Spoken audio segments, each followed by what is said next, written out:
Le Vigan, une petite ville de 4000 habitants, c'est une ville quand même plutôt rurale, tournée vers la nature. On a un environnement quand même exceptionnel avec le parc national des Cévennes à proximité. Être une commune qui fait partie de la charte du parc national des Cévennes est une commune qui s'engage à la préservation de son environnement en fait. Nous nous sommes engagés à améliorer notre éclairage public et son impact sur l'environnement. Nous avons eu une première phase où nous avons changé tout ce qui était éclairage public dans le centre vraiment ancien. Nous avons remplacé toutes les ampoules donc, par des LED pour un impact moindre sur l'environnement et notamment le ciel étoilé. Le parc national nous a apporté un soutien technique avec des ingénieurs donc, du parc national des Cévennes pour nous orienter sur les bons choix dans le changement de notre éclairage public. Nous nous sommes engagés avec le parc national des Cévennes à éteindre notre éclairage public donc de minuit jusqu'à 5 heures du matin dans certains quartiers de la ville. Nous avons maintenu l'éclairage public dans le centre-ville pour des problèmes de sécurité. Et ça a été vraiment très apprécié par la population, je dois le dire. Oui. Il y a eu un gain effectivement financier d'éteindre l'éclairage public, mais également aussi un engagement environnemental. C'est vrai qu'on est vraiment très sensible, la ville du Vigan, et depuis quelques années, est très sensible à l'environnement et à la protection de l'environnement. Cette réserve de ciel étoilé est pour nous un véritable patrimoine, donc il faut préserver. Nous avons des personnes qui apprécient effectivement et qui viennent observer le ciel. On voit de plus en plus effectivement des personnes qui sont intéressées pour venir observer le ciel sur notre territoire.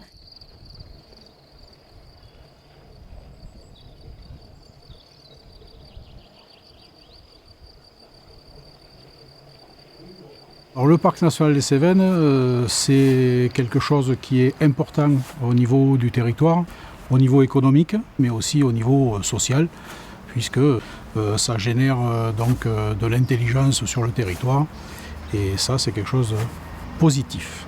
La marque Esprit Parc est très importante au niveau du parc national des Cévennes, mais de tous les parcs nationaux, puisque c'est une marque commune qui est donc déclinée suivant des spécifications de chaque parc, mais notre plus réserve internationale de ciel étoilé est vraiment un plus.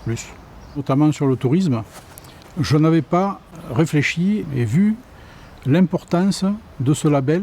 Et au niveau du tourisme, je ne m'attendais pas à ce qu'il y ait un tourisme spécialisé qui vienne chez nous pour ça.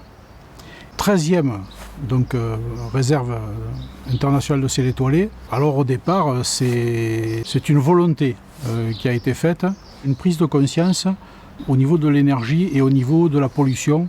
Au début, l'élu, il éclairait tout. C'était le moment où on faisait tous les aménagements de village et qu'on éclairait tout, on les éclairait mal, parce qu'on éclairait autant le ciel que le sol. Et puis après, on s'est mis à éclairer mieux, et puis maintenant, on veut éclairer juste. Et dans ce cheminement, eh bien, la population aussi donc, a été partante, et les communes ont répondu positivement donc, sur tout ce qu'il fallait pour que nous, Parc national, nous puissions être labellisés, c'est-à-dire de faire des dossiers de programmation, de remise en état de l'éclairage public. Alors on a travaillé en cœur de parc, mais aussi donc, il y a eu tout ce qui est zone d'adhésion. Il y a beaucoup de communes aussi qui ont pensé à remettre aux normalisations leur éclairage public. Et on a tellement fait tâche d'huile qu'en définitive, nos villes portes aussi de Tours, donc en premier la nôtre en Lozère, Mende, notre capitale départementale, s'est mis aux normes aussi donc, des 3000 Kelvin qu'on ne peut pas dépasser. Tout ce qu'ils sont en train de rénover, ils le rénovent dans cet objectif. On a Alès Agglomération qui a fait pareil. On a Millau qui a fait pareil. On a Ganges qui est en train de regarder, qui travaille là-dessus.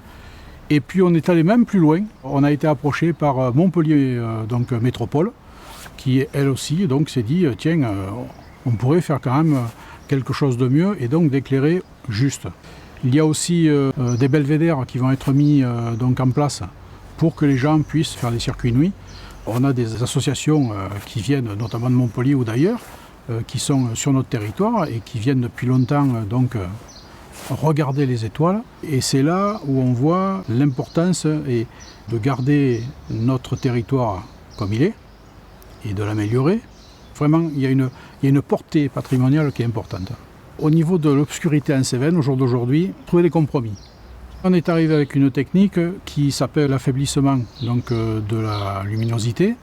Et quand on est à l'intérieur du village, on ne le remarque pas, mais quand on est à l'extérieur, on voit vraiment que le village s'éteint petit à petit.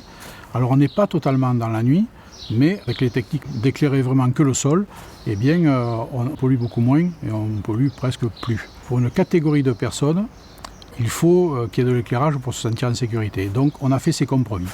Mais on a quand même une grosse majorité de hameaux qui aujourd'hui sont éteints. Il y a des villages qui ont demandé l'extinction totale. On devra convaincre, c'est pas qu'on devrait, c'est qu'on devra. On devra convaincre nos amis des parcs naturels. Et c'est toujours un bonheur de discuter avec des gens qui sont dans les massifs central et que l'on ne voit pas souvent et qui ont des problématiques, mais quelque part qui sont des problématiques communes entre nous. Et donc c'est là où le dialogue est important et c'est pour ça que ce noyau de parcs régionaux et de parcs et ce parc national doivent convaincre les autres de rentrer et que l'on fasse. On ne va pas parler de trame noire, c'est pas l'histoire, c'est pas le problème, mais qu'on fasse du travail en commun et qu'on aille tous dans un objectif à peu près commun.